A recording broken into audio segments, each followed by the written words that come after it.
All right, welcome everyone to the Unity of Livonia, A Course in Miracles study group. And I always say that with excitement because Course in Miracles is supernatural. It's a supernatural writing that excites me. It's like really tough to study, and yet its message is so profound and it covers things that weren't even on my radar before. And I'm just so grateful that I'm getting answers to questions I never even knew I had.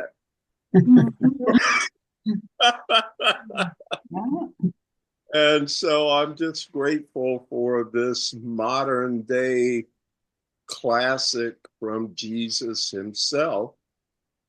And we are well into the course. I was talking with Sherilyn before everyone got here and just kind of looking over. I had to send her another copy of our study schedule for the year. Okay, red on me. Yeah, but I sent her another copy, but in so doing, I looked at it, and our last week to finish the main part of the course is March 31st, 2026. Hi, Karen. Welcome. We're just getting Hello. started here, my friend. Let's see. Okay. You doing all right, Karen? I am, thank you. All right. I'm sure glad you could be here tonight. It's good to see you. And by the way, a belated happy Labor Day to everyone that's here tonight. My Labor Day weekend was fantastic in the sense that I didn't do a whole lot. You know, old people don't like to do too much. If you're not old, you don't know what I'm talking about. But if you are, but I was just saying the 1 year study that we're doing of the course itself will go into the end of March of Yes. next year. Mm-hmm. And then after that, we'll spend 3 months on those two supplements that we've come to love, psychotherapy and the Song of Prayer. Karen, I can't wait to show you that one. So overall, our course cycle goes for 15 months. And it probably just breezes by because we're having so much fun, right? Woohoo! Hey, Hey. any comments or questions, anything you guys want to say before we get started tonight? All right. Well, from last week, we were on was it chapter 21, I believe? And it was called Reason and Perception. And we were still in that, what was it, review number 4?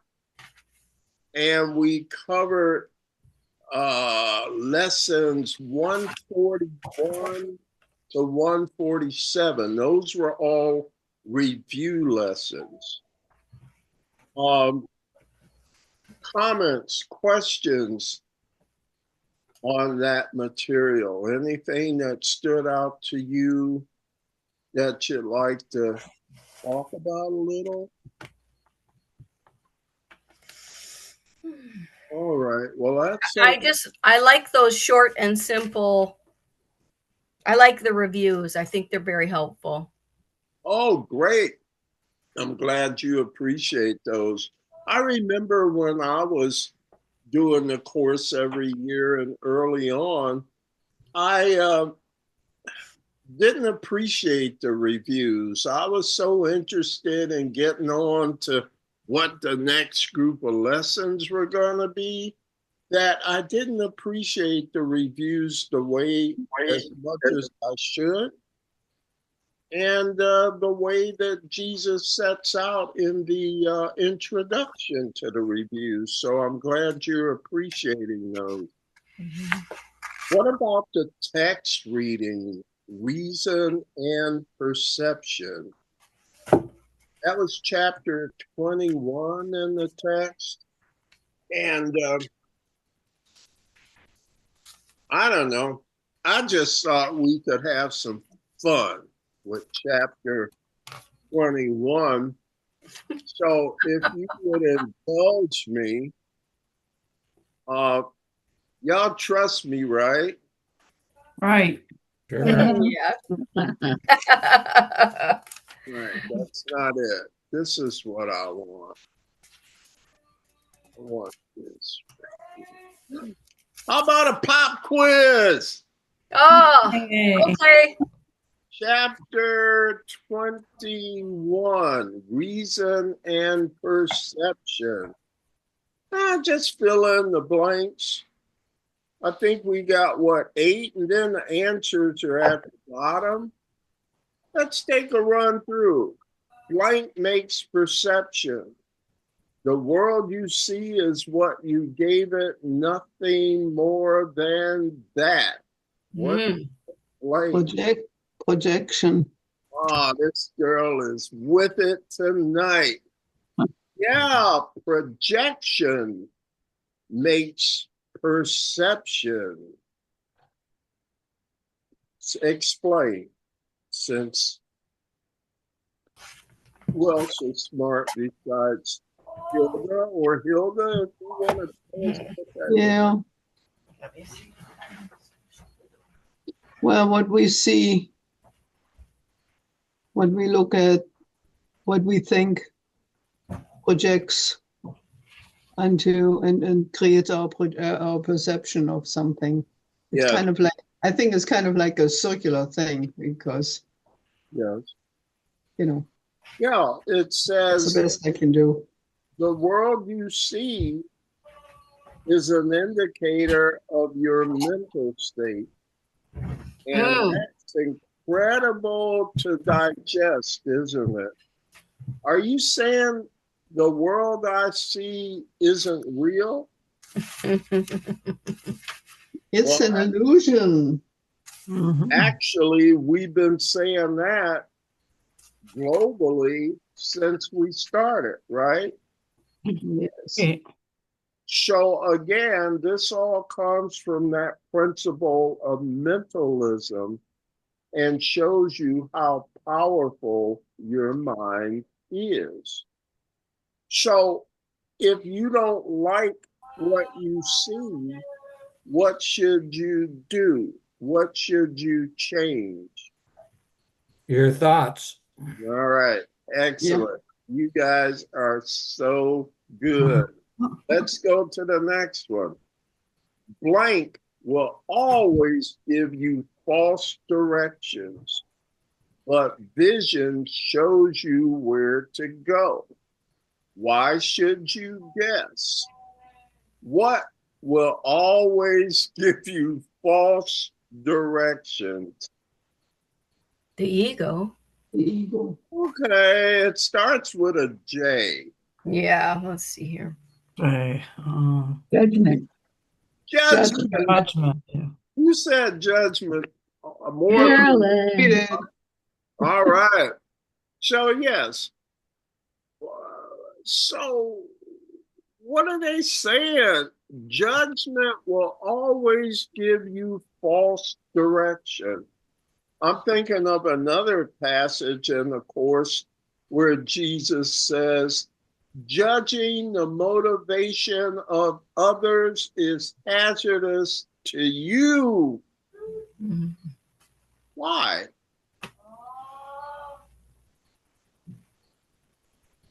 Because you don't have the credentials to be a judge.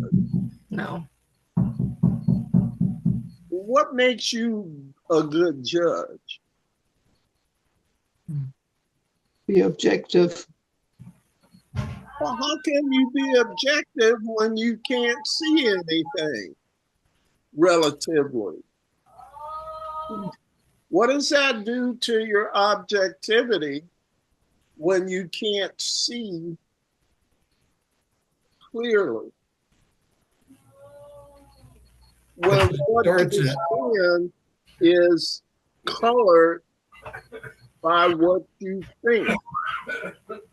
So how do you trust me if it's only a projection of your thinking? What if your thinking's bad? Right. Then what you'll see is an error. Yeah. Right. So the answer to that is, and what, is there anything better than judgment? In number 2, what is it that's better and clearer and more accurate than judgment? The Holy Spirit. Yeah.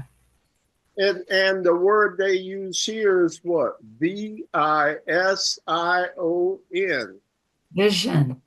Yes.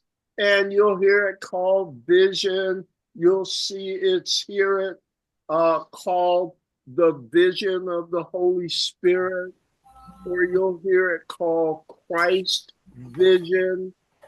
And this is another way of seeing that's much more reliable than judgment.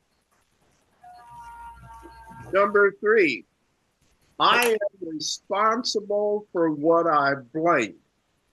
I choose the feelings I experience, and I decide upon the goal I would achieve. I am responsible for what I See? Think. Excellent. No, it's C. I think that was Ron that typed in there. Yeah. Yes. Oh, by the way, that's also true about what I think.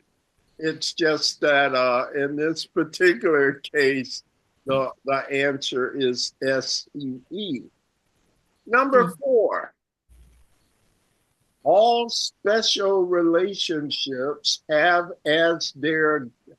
blank as their goal, for they are bargains with reality for which the seeming union is justified. This one gets deep. What do you think? All special relationships have blank as their goal. Starts with an S, and then I. Self is what I was thinking, but Well, I see where you're coming from, but the actual answer is sin. oh, And you'll say, maybe we need to talk about sin to see how it makes sense in this sentence. What is sin? Error of judgment. There we go. Error. mhm. All special relationships have error as their goal because they are bargains with reality. So when you have a special relationship, it's because you can't love everybody all the time. So what do? You make an adjustment, and I'll just choose this one, or this community, or this country, and I'll love them only. So in reality, I am love. How can I restrict what I am? Do you see why it says they are bargains with reality? Special relationships. Now, don't throw the special relationships away. Remember, special relationships can be turned into what? Lessons? Holy relationships. All right. I appreciate your assertiveness there, Karen. Good job. Okay. Number 5, loudly, the ego tells you not to look. Uh-oh. I left out a word. Not to look on blank. For if you do, your eyes will light on sin. No, I had it right at first. I'm messing up. Number 5, loudly the ego tells you not to look blank. If you do, your eyes will light on sin, and God will strike you blind. Not to look. It's from that section called Looking Within. I forget which section. It says 4 there, Yeah, section 4. It was called Looking. paragraph 2. So loudly, the ego. So since you're so smart, what's the answer? Inward. Inward. All right. Loudly, the ego tells you not to look inward, Mhm. because if you do, your eyes will light on sin, and a fearful God will strike you down because you're guilty. Yet, if you would look within, you would be able to figure out there is no sin, and therefore resolve the situation. Reason cannot see blank, but can see errors and leads to their correction. It does not value them, but their correction.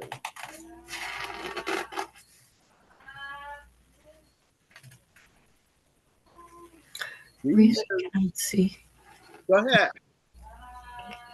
errors and leads to their correction. You see, Reason cannot see sin. there you go. Reason cannot see sin, but can see that what you call sin, we now know is an error or a mistake. And if you see an error or a mistake, doesn't that lead to correction? If you saw sin under the traditional definition, it would make you feel afraid and guilty. But if you see sin as merely a mistake, you'd say, okay, how do I correct it now, right? And in a true sense, it is an error that can be corrected. It's not in the traditional sense that we've learned it, damnation that's going to send you to hell. It's a mistake. And mistakes can be corrected. Do you not see that all your misery comes from the strange belief that you are powerless? Being helpless is the cost of blank. Helplessness is blank's condition. The one requirement that it demands to be believed. You're still on a familiar word. I'll give you that. You see the answers at the bottom?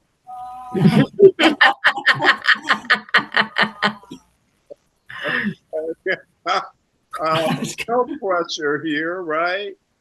No. being helpless is the cost of sin.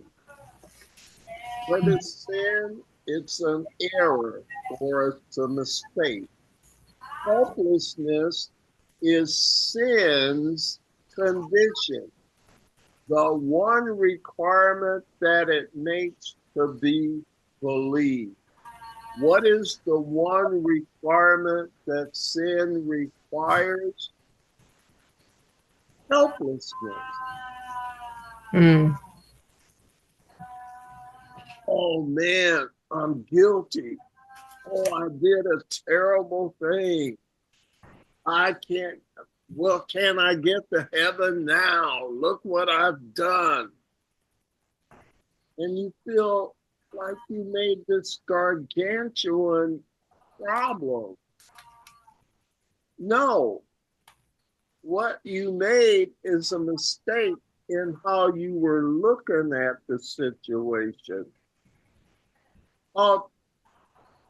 Do lessons make you helpless or are they helpful? They're helpful. All right. So isn't that what mistakes are for? Yes. Yeah. 8, blank will tell you that you cannot ask for happiness inconstantly. For if what you desire you receive, and happiness is constant, then you need ask for happiness but once to have it always. And if you do not have it always, being what it is, that means you did not ask for happiness.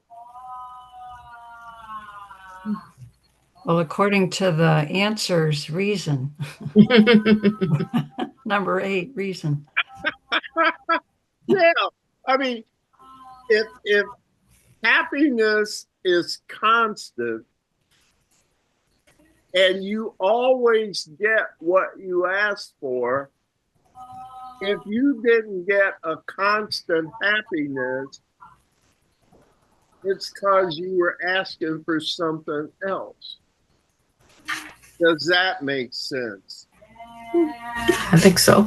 But when I say, does that make sense, what am I appealing to in you? Starts with a R. My reason. Reason. That's why that's the answer. So you did a great job with this, particularly since these things were taken out of general context. But I just pulled out a sentence from each section from chapter 21. So I hope we had a little fun with that, and you can see once again how smart you are and how you're able to integrate this material and are able to bring it into some good conversations now. Are you satisfied with your progress in the course this time around? Is it a waste of time? You getting something out of it? Are you better even than last time or the time before that? What are your thoughts? I keep learning more and more and gain more insights. Yeah. And I can tell from the space, that's what this course makes me do is smile a lot more than I ever used to. And it's not that I don't have clouds in my life and that, it's just that I'm diligent, I give them their due, but I don't put too much into it like I used to. Because the best thing I can say about all of them is they come and go, don't they? Yes. So it'll be gone. This too shall pass. And then some other crap will come up, right? That pulls you through life. who was that president that said life is one damn thing after another? I forget. Was that Roosevelt? Probably, I don't know. Yeah. At any rate, I digress. I hope that was a decent review for you. And tonight, we've got a brief meditation in our workbook for students. We're on review lesson. The number is 148, and it's on page 276 in the workbook for students. And remember, in this review number 4, everything is prefaced with a statement: my mind holds only what I think with God. And so we're reviewing, I don't know, what was it, 10, 20 lessons maybe? No, just 10. Okay. So we're reviewing lessons 141 to 150, and they all start with my mind holds only what I think with God. So let's get our readers going here. I've got Sherilyn number 1. Nancy, are you reading? I'm sorry. No, I need to pass. Okay. Joan, you're reading, right, Joan? Yes. Excellent. You'll be reader 2. Ron is 3. Hilda, what about you, my friend? I need to pass too. All right. Nancy and I talked about it, so we need, I'm just right. joking. All right. You collaborated on this big decision tonight. I'm glad to hear it. Karen is reader 4. And right now I'll be reader 5. So, having said that, we've got a brief reading of lesson 48, and then we'll do our meditation period for this evening. Cheryl, you want to read that one? 148? Yes. Okay. Lesson 148. My mind holds only what I think with God. If I defend myself, I am attacked. Sickness is a defense against the truth. Thank you. So that's short and sweet. So let's take that into a time of meditation, and upon reflection, see if you have any additional comments or anything on these 2 review lessons. My mind holds only what I think with God. If I defend myself, I am attacked. Sickness is defense against the truth.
If I defend myself, I am attacked.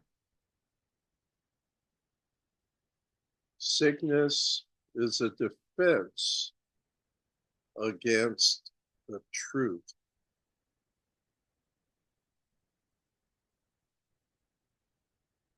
$135, that's my all-time.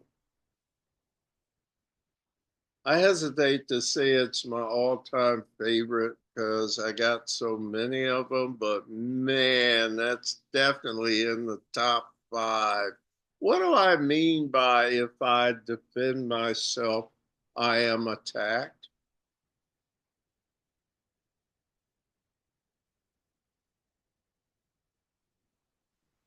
Well, what would you mean if you said it? Let's try it a different way. How do I unmute everybody? All right, all I right. think just, oh, go ahead, Karen. Is someone gonna speak? Go ahead, Karen. Oh no, well, what I was thinking is just that if I feel attacked, I'm going to defend myself. I did the opposite. Yeah, I have a question about that. Yeah. Well, you want Which to? comes first, the defense or the attack? I think it's that I perceive that I'm being attacked, and so Yeah. then I get Okay. defensive. All And right. therefore I would yeah, defend myself. So, yeah. So, if I say, how does it read? If I I, defend myself, I am attacked. mhm. Yes. Right. So, your question is what comes first? Yeah, Like the chicken or the egg, right? right. Hmm. The way it's written here is the defense produces the attack. I think the implication there is that Maybe so. let's, as an example, somebody says something to you and you feel attacked. So now you have the need to defend yourself. So it's coming from the outside to you, and however you perceive what somebody else does. Okay. If you feel that you need to defend yourself because whatever they said doesn't sit Yeah. right with you, But And Hilda, that's because you see it as an attack. Mhm. right? but what I'm hearing you guys say is first there's the attack and then you defend yourself. Yeah, if Yeah. you never feel attacked, then there's no need for you to defend yourself. I see what you mean. Yeah. So But you know what?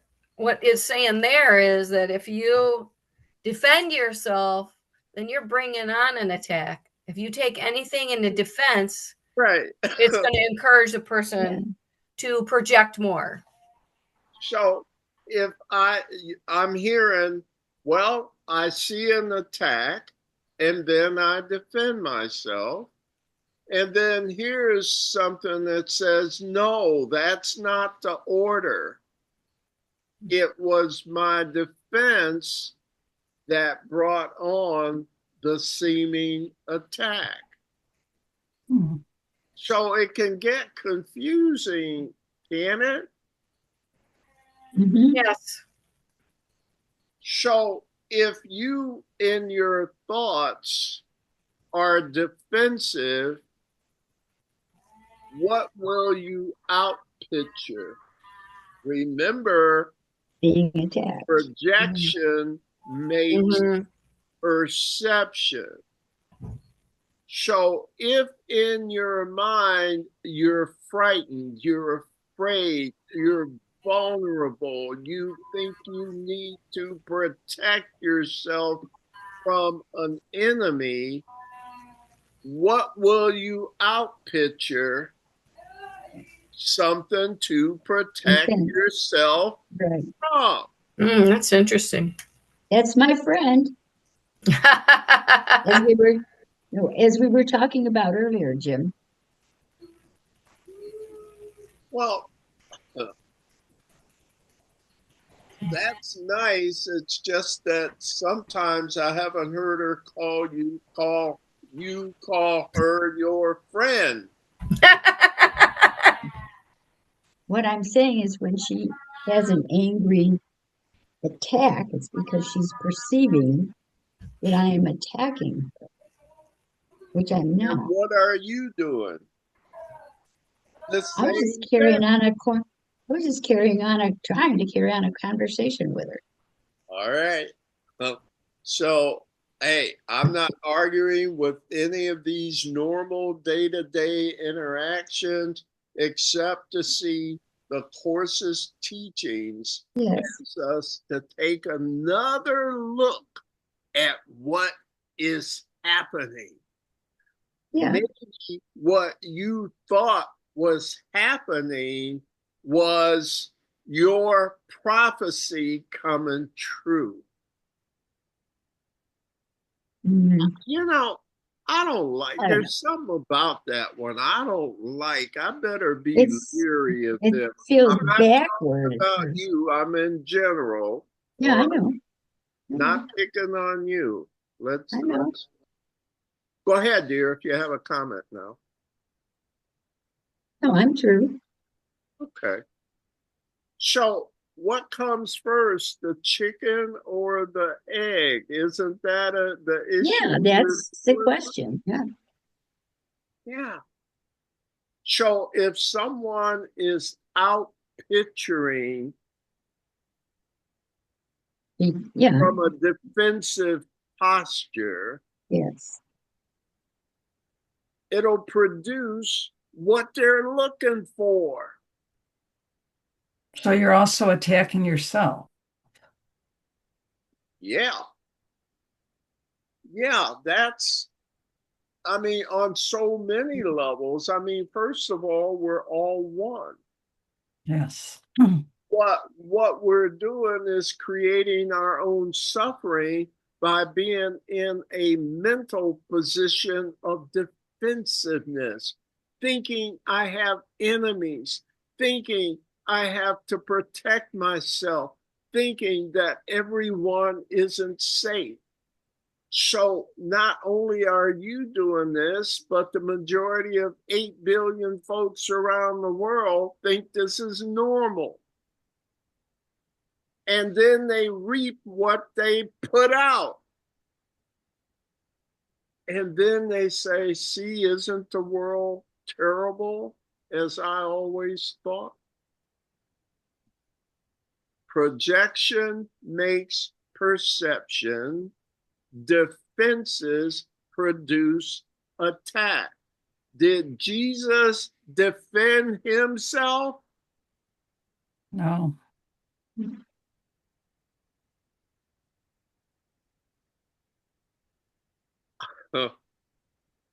Okay, don't get me started on the Bible and the Gospels. And do you remember the times when the Pharisees and all those people said, stone him, stone him? But in the end, they were doing all of that, and Jesus was walking down the road somewhere, safe and sound, peaceful. He was fine. His defenselessness was what made him strong. Defensiveness weakens because it produces the antithesis for you, the enemy. Do you see why mind training is so important? Because our minds are so powerful. Yeah. Now, the next one Sickness is a defense against the truth. I love you, Jesus. I can't quite do that one yet, but I believe it's possible. What do you think? Is sickness a defense against the truth?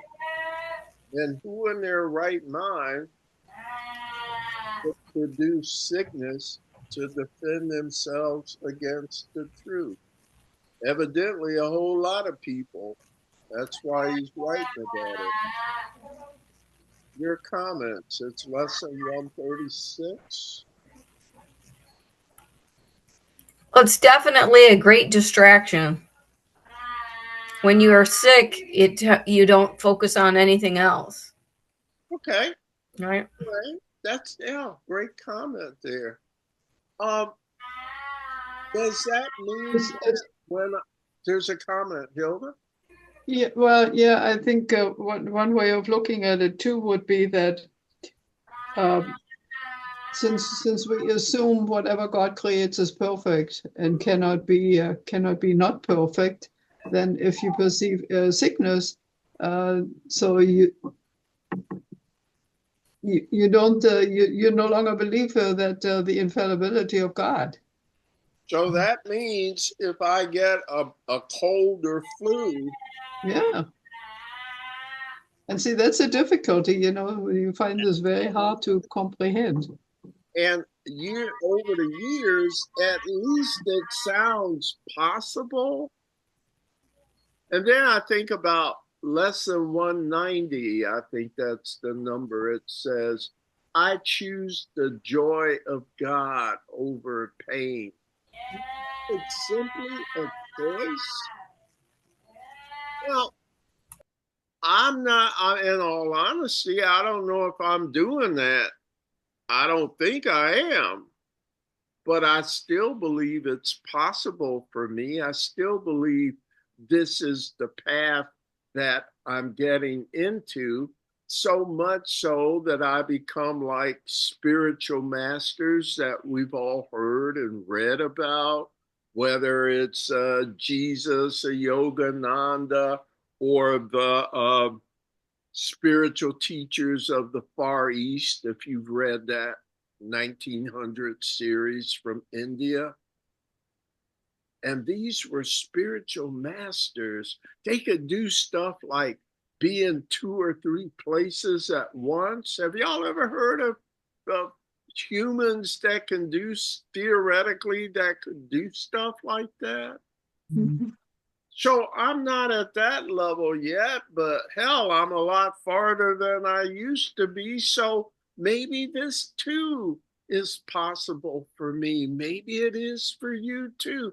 Maybe that's what we're all evolving into, spiritual masters, and learn to begin to utilize and learn about our divinity as much as we spent learning about our physicality. I mean, I'm not pushing the physical, I'm not against it, but man, its potential is nothing near what my divinity holds out for me, from everything I've heard and from everything I've practiced and experienced. So, yes, comment? Yeah, I just want to say, I mean, we're a work in progress. I mean, we're along a long line, a long road, a long trail. And on occasion, we stop or regress and then we go forward again. And then, but little by little, I think we can be better than we were yesterday, Absolutely. Mm-hmm. And I mean, I don't know, maybe it's never ending, but man, the path goes really high. Have you ever wondered in your anatomy books or history, or where they talk about evolution, and then there was the monkey and chimpanzee, and then there was this type of man, and then there was the Homo sapien, and then it stopped, didn't it? Why would it stop there? Right. I'm just asking, why would it stop? Why would evolution stop at Homo sapien? Reason would say, here we go, reason would say, that's not the end all and be all.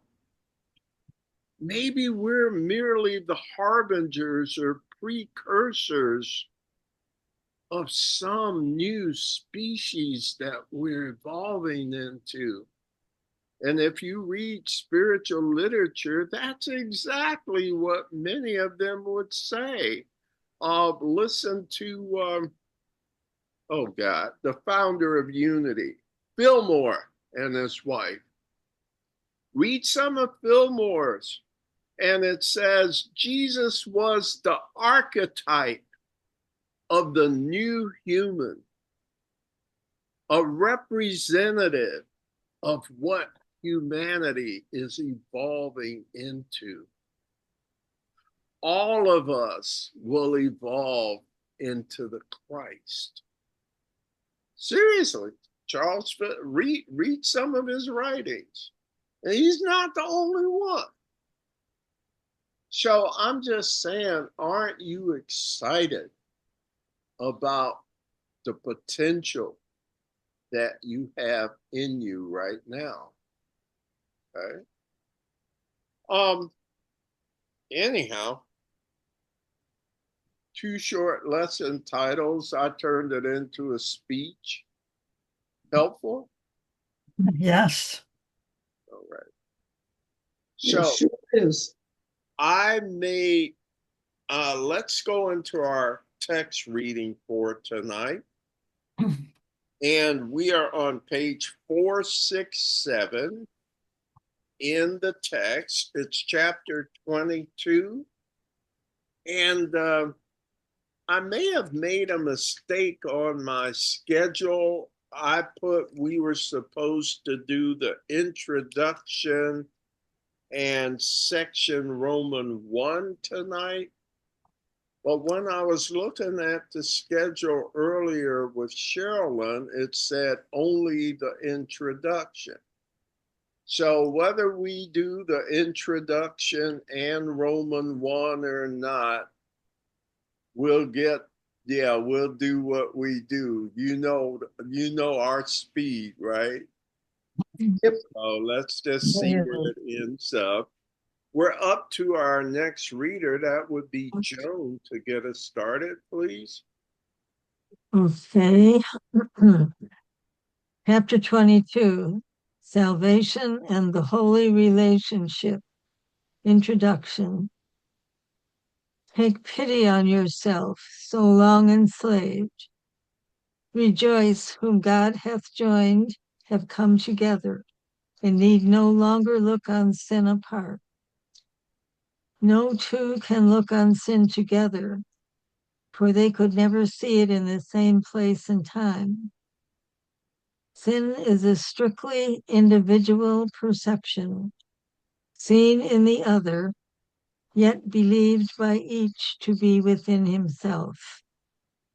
And each one seems to make a different error, in one the other cannot understand.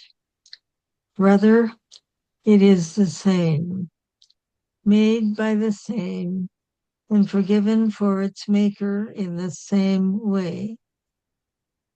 The holiness of your relationship forgives you and your brother, undoing the effects of what you both believed and saw.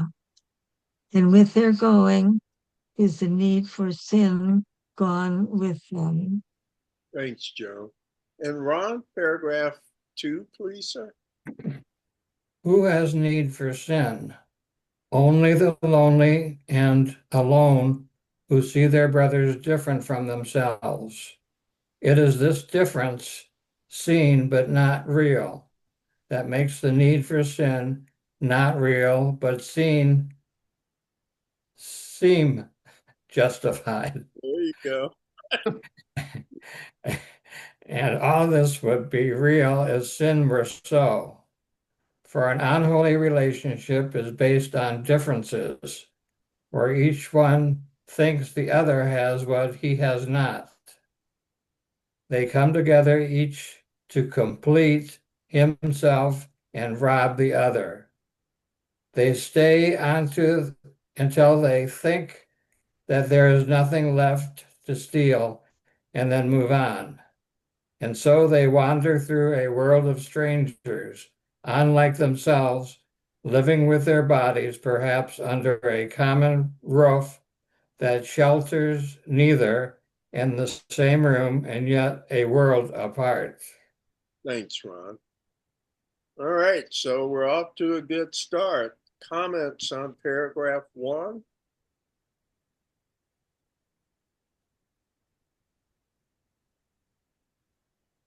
Why does Jesus call us enslaved?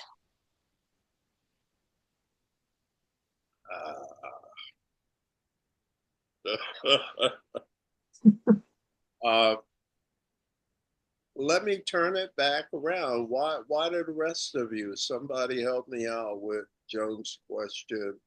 Why does Jesus call us so long enslaved? Wrapped up in the thought of, in the belief of sin. Okay. And what we're saying is, if I defend myself, I am attacked.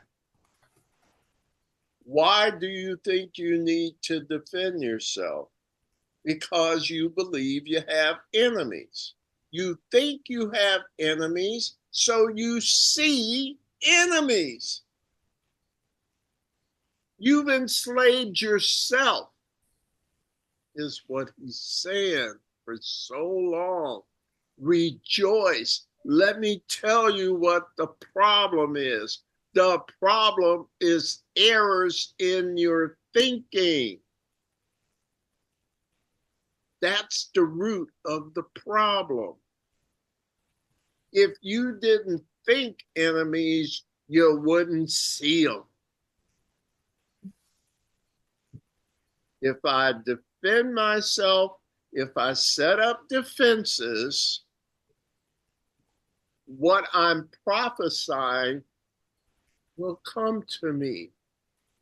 I will outpicture witnesses to what I sent them to find. What did you send them to find? It starts with an E. Yeah. E-N. E. Enemies.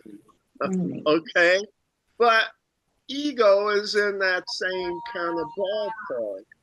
What we're saying, the error lies in your thinking.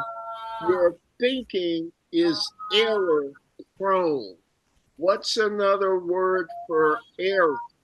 A mistake or Sin. missing the mark. Mm-hmm. That's the problem. Now, how am I doing so far, Joan? Good. Here's the thing. It says in sentence 4, sin is a strictly individual perception, seen in the other, yet believed by the other and you to be within himself. What does that mean?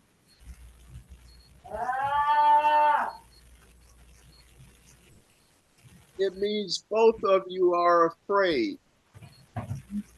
That's the source of this sort of thinking. It's fear-based thinking. Is fear real? This No. if you're having fear-based thinking, what is that? An illusion. In other words, you're basing your thinking on a mistake or on a sin. You're missing the mark with how you're putting stuff together. And how you putting it together is picturing your world. Whatever you ask for, you're going to get it.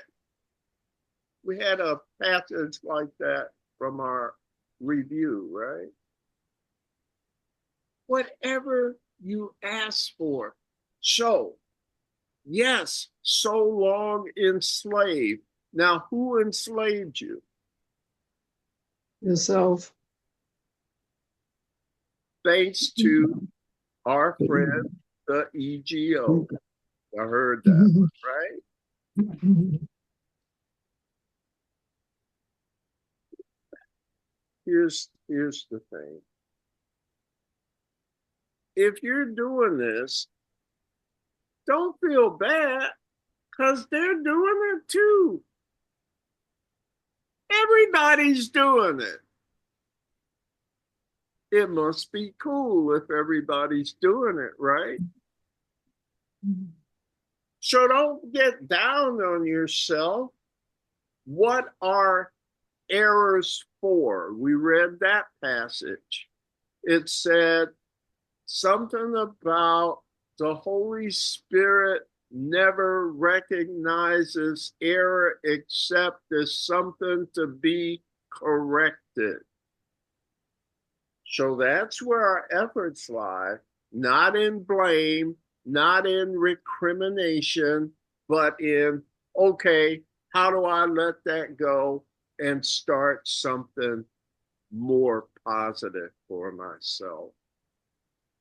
The first step that we're hearing is start at least trying to conceive that you do not have any enemies. But then you say, well, what if I do it, but they don't do it, right? Well, I can tell you one thing, if nobody does it, nothing's ever going to change.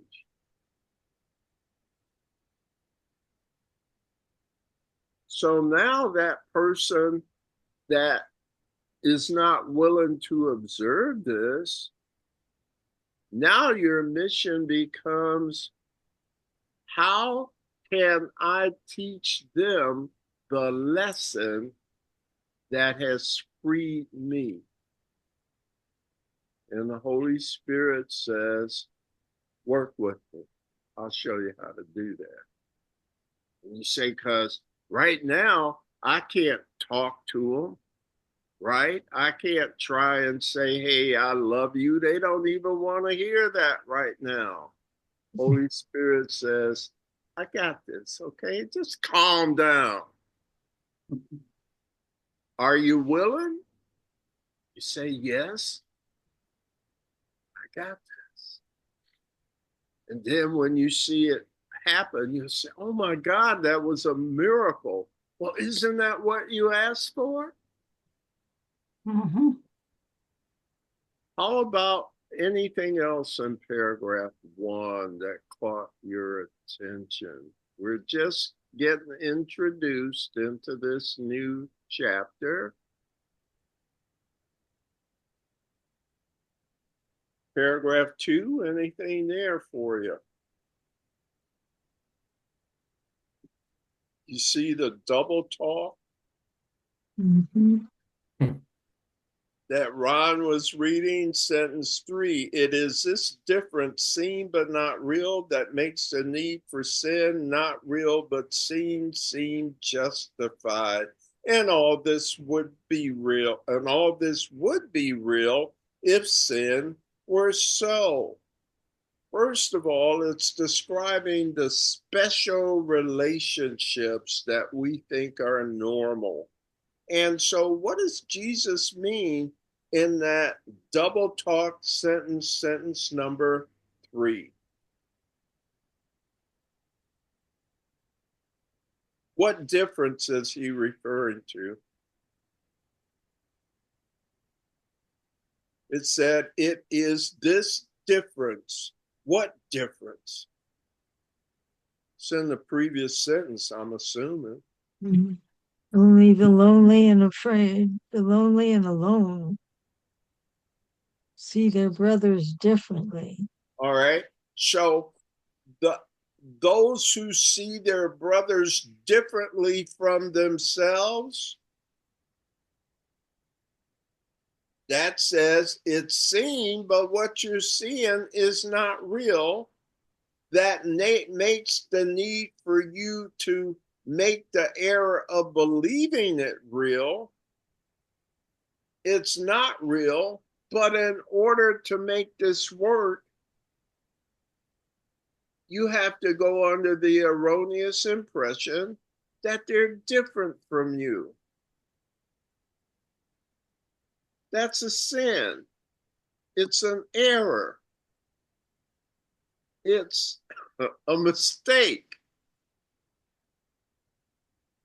But what kind of relationship comes of that? Is it a sincere, complete relationship? Or, I love you, but don't get too close relationship? He's going to go on and talk about it, isn't he? He says, for an unholy, I'm at sentence, ooh, God, I can hardly read this, sentence 5. For an unholy relationship is based on differences, where each one thinks the other has what he has not, and so they come together, each to complete himself and rob the other. Baby, I love you. I'll do anything you say. Can I just have sex with you tonight? I'll do anything. Okay? Let me get with you so I can rob you to complete myself. Is that a transaction? Is that a bargain you're entering into? A bargain is not a relationship. A bargain is a negotiation. Are you looking for your other half? Well, first of all, are you coming to me and say you need another half and you're going to take it from me?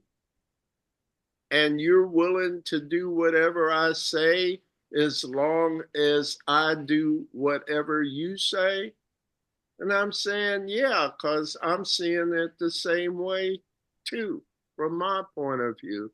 So we have two people that get together for the purposes of robbing each other. Why? Because they don't think they're complete. They think they're only half.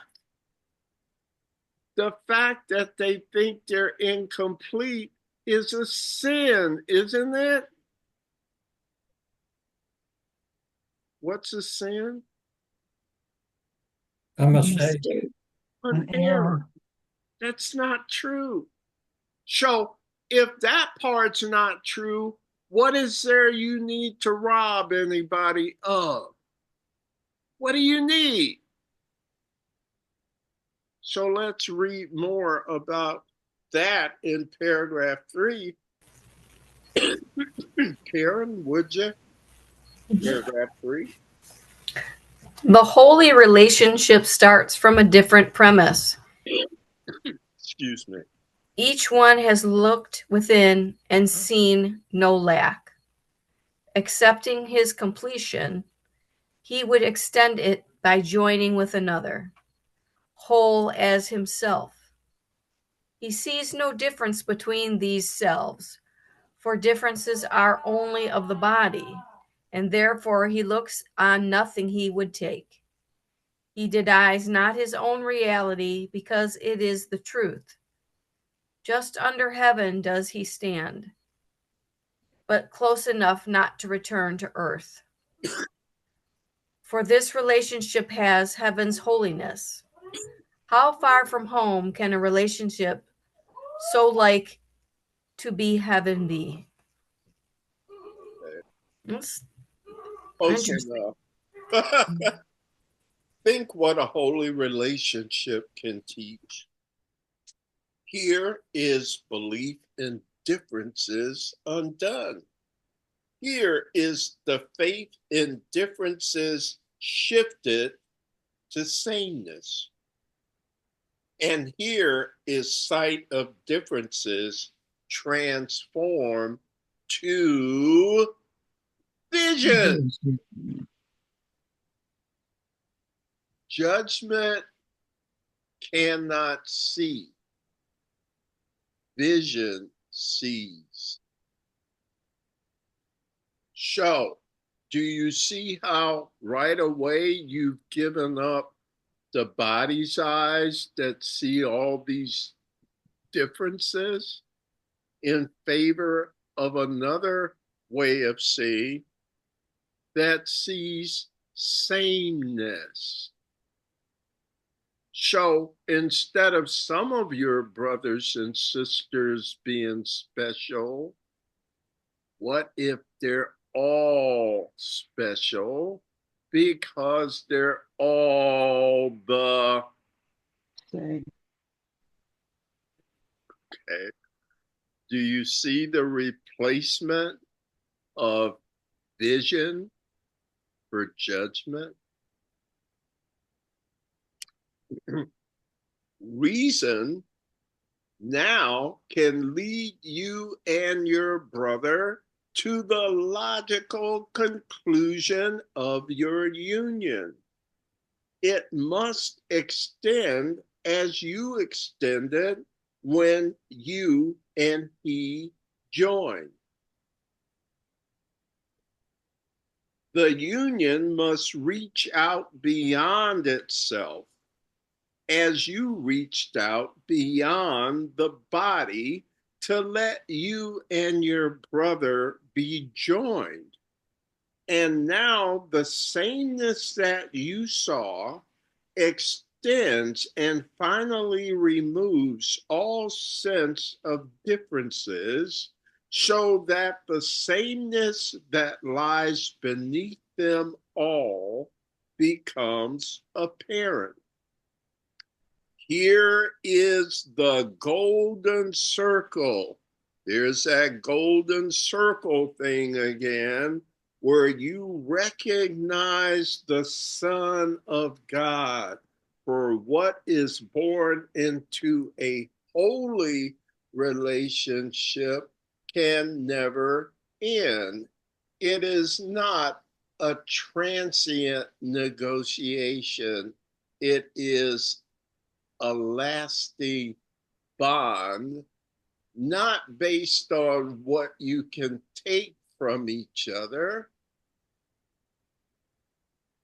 but what you can give to each other from an inexhaustible source. Isn't that a nicer way of going through the world?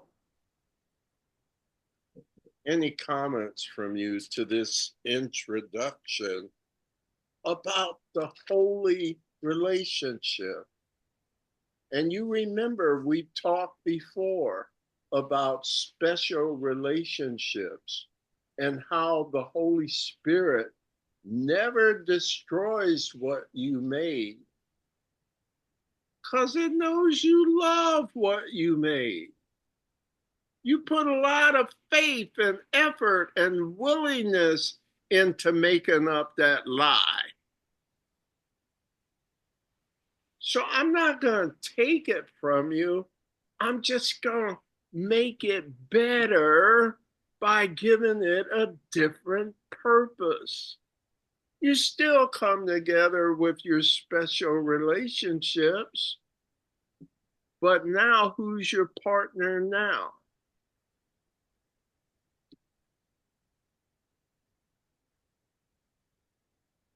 Everyone. You like special? All right, let's run with that. Everyone's special. Love them all. Be nice to all of them. What about the enemy? Well, didn't you get that out of your vocabulary when you corrected your sin? Now the path should be clear. Will some of them be more difficult to get along with? Of course. But not because they're evil people. It's because they don't understand what you understand. Remember when you didn't understand it? When you didn't? So it's not like you're from another planet.